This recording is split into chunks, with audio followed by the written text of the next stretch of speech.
여기서 뜬금 질문이 있습니다. 예. 뭐냐면 사실 이건 학부모님들은 학생들한테 팁이 될 수도 있을 것 같아요. 우리가 이제 수시, 정시 6개, 3개 이렇게 쓰잖아요. 네. 사실 그거 이후에도 또 쓸 수 있는 또 하나의 또 기간이 있다라고는 들었는데 학부모님들 학생들 전혀 모르고 있더라고요. 당연히 있죠. 네. 근데 수시 모집이 이제 올해는 코로나 때문에 입시 일정이 쭉 늘어졌어요. 그렇죠. 뒤로 많이 밀렸고요. 네. 제가 이제 저도 강의가 4월, 3월에 있었던 강의 다 취소되고 연기됐거든요. 네. 근데 이제 그 강의가 있을 수도 있으니까 제가 PT를 수정을 했잖아요. 네. 몇 번 수정을 했습니다. 그런데 일단 현재까지는 이래요. 네. 현재까지는 수능이 12월 3일로 연기가 됐고요. 그렇죠. 성적 발표는 그 이후에 20일 네. 이후인 23일 날 성적 발표합니다. 네. 수시가 이제 9월 7일부터 진행이 되려고 했던 게 23일로 연기가 됐고요. 그렇죠. 정시도 이제 12월 말에 시작이 되려고 했던 게 이제 네. 내년도 1월 7일부터 정시 모집이 시작이 모든 게 뒤로 지금 다 딜레이 딜레이 되는 거죠. 됐어요. 네. 그리고 나면 이제 우리 부모님들이 생각하시고 학생들이 이제 알고 있는 수시 정시가 끝난다고 생각을 끝났다. 근데 하는데 아니다. 그게 아니고 그렇- 예년의 경우에 2월 16일이나 17일이 되면 이제 정시가 다 문을 닫습니다. 네네. 그러면 이제 2월은 며칠까지 있죠? 28일? 예, 28일 작은 달이죠. 아, 그렇죠. 그렇죠. 그러면 이제 그때부터 한 열흘 조금 남진 않죠. 네. 요 사이에 잠깐 쉬고요. 네. 대학이. 그리고 딱 한 일주일 동안에 네. 추가 모집을 합니다. 그러면 이제 지금 제가 아까 말씀드렸던 추가 모집은 네. 아예 모집 시기 자체가 다른 거예요. 그냥 아예 별도로. 별도예요. 아하. 그러니까 그거는 이제 수시 다들 모집 헷갈리시고 계시는데 지금 정리를 잘해주고 계시네요. 끝나고 네. 정시가 다 끝나고 문을 닫은 상태에서 네. 그럼에도 불구하고 이 학교에 등록을 안 할래 해서 추가 충원 미등록 충원을 계속 대학이 했음에도 불구하고 못 받은 대학이 생기죠. 아하. 전국의 대학교 4년제가 몇 개 정도 있을 것 같습니까, 앵글이? 저 잘 모르겠습니다. 저 네. 계속 많이 생기고 지금 줄어들고 있고 막 줄어들고 그래서. 있습니다. 네. 맞습니다.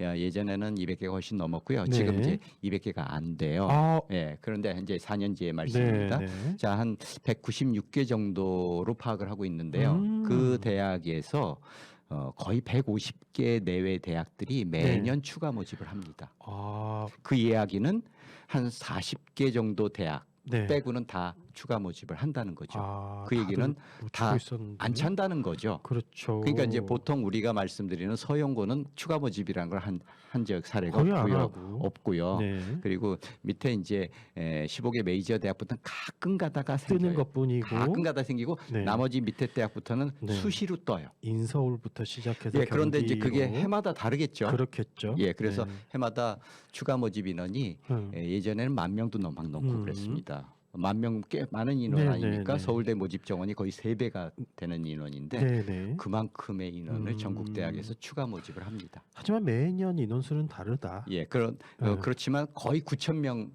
요새는 음, 안팎으로 생깁니다. 네, 네. 추가 모집이 이제 예년에 지금 코로나 사태가 일어나기 전에 네. 2월 한 18일부터 2월 28일 말 전까지 2월 25일 정도까지 하거든요. 네. 그러면 2월 25일까지 한 일주일 8일 7, 8일 정도 안에 하는데 네. 이 기간이 참 묘한 기간이에요. 학생이 학교 가는 기간이에요. 학교를 안 가는 기간이에요. 기간이죠. 졸업을 한 다음이에요. 네. 졸업식이 끝난 다음이란 네, 얘기죠. 네. 졸업식이 끝났으니까 학교에서도 이 아이가 그렇게 얘기를 어떻게 됐는지 알 수도 몰라요. 없고요. 그래서. 아이는 그 추가 모집 지원 대상자의 자격을 보면요. 네. 기본적으로 네. 9번의 멘붕을 겪은 친구들이란 말이에요. 아하. 왜냐하면 수시 모집에 합격을 한 번이라도 하거나 네. 그리고 합격을 다 떨어져서 정시에 한 번이라도 합격을 하게 되면 네. 이 아이는 추가 모집 지원 자격이 없는 거잖아요. 그렇거든요. 그렇죠. 그렇기 때문에 이 9번의 멘붕을 겪은 아이들이 뭐 어떨까요? 그 시기가 학원 등록하거나 그렇죠. 그죠? 뭐 그냥 멘탈이 아예 나- 멘탈 나가서 그런 나 아이들은 실례. 마포대교도 한번 네. 갔다가 그랬다가 이제 그렇죠. 정신 차리고 그렇죠. 노량진 학원도 네. 가고 네. 그럴 시기예요. 재충전하는 시간. 예, 그러니까 아이들이 그렇게 힘들 신경 쓸 때가 시기거든요. 아니죠. 그래서 그거를 놓치는 경우가 많다는 근데 거죠. 그때는 학부모님도 많이 힘드실 것 같아요. 그렇죠. 바로 네. 그런 이유 때문에 추가 모집에 대한 정보는 알고 있어야 하나. 제가 사실 결론을 말씀드리면 추가 모집에 지원 자격에 해당되는 게 안 되죠. 그러면 그 사이에 수시나 정시에 한 군데를 합격을 해야 되겠죠. 그렇죠. 예, 그렇습니다. 그러니까 요행을 바라지 말라. 일단은 최선을 다해라 각각의 예, 전형에. 그렇습니다. 항상 이 고민이 있는 것 같아요.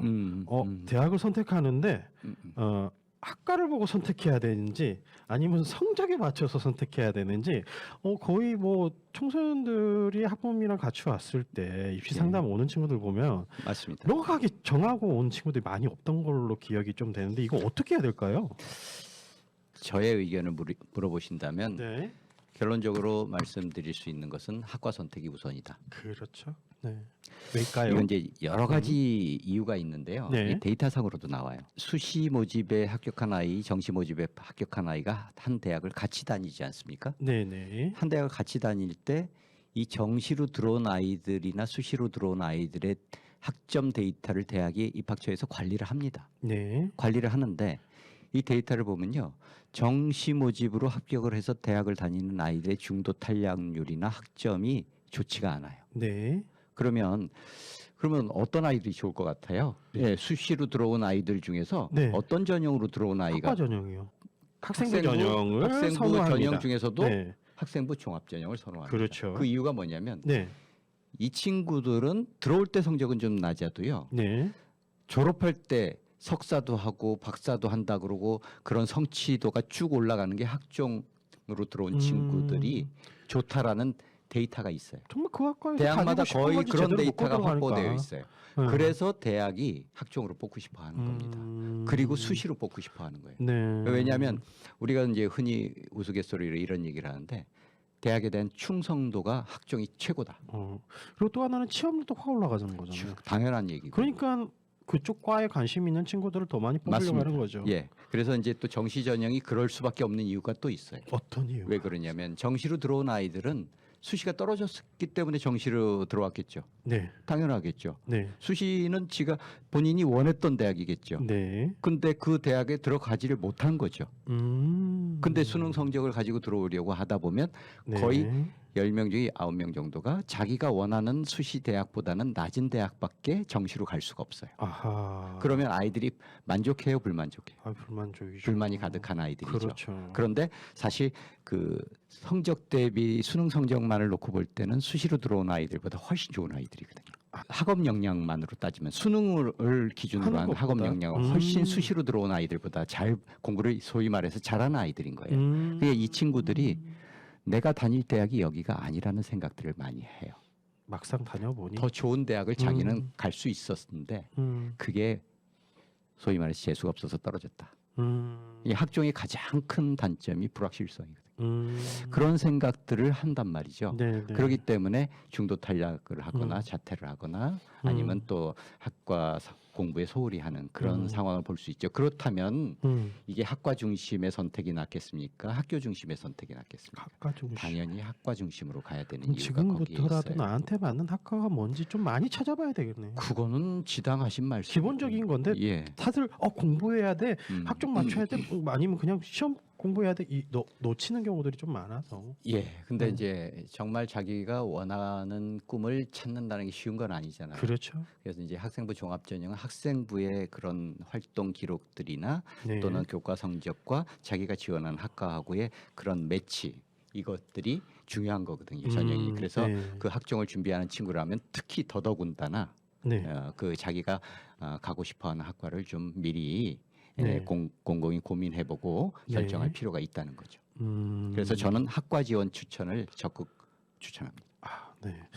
이제 청소년 여러분들, 학생 여러분들은 나한테 맞는 학과가 어디에 있는지 좀 찾아서 준비하시는 거. 뭐 커리어넷이라든지 그다음에 대기업 홈페이지 들어가면 충분히 다 찾을 수가 제가 있습니다. 조금 PR을 하면 네. 대기업의 대입 상담센터에 네. 어디가라고 다음이나 네이버 같은 데서 포털에서 검색하시면 네. 바로 들어가실 바로 수 있고요. 나오죠. 예, 그리고 거기 맨 위에 링크가 돼 있어요. 네, 네. 들어가셔서 회원가입하시고 네. 학생의 성적도 기록을 남길 수 있고요. 그렇죠. 상담도 되고요. 지금 현재 갈 수 있는 대학 바로 쫙 나오고. 바로 나옵니다. 네. 그리고 또 더 좋은 게 그런 거 저런 거 귀찮다 그러면 1600에 1615로 전화를 하시면 네. 저도 상담 교사거든요. 네. 거기서 상담 선생님들이 상담을 해주십니다. 주상아 선생님과 통화도 가능할 수도 있다. 어쩌면 어쩌면. 네, 어쩌면입니다. 네, 바로 통화가 되는 거 아닙니다. 예.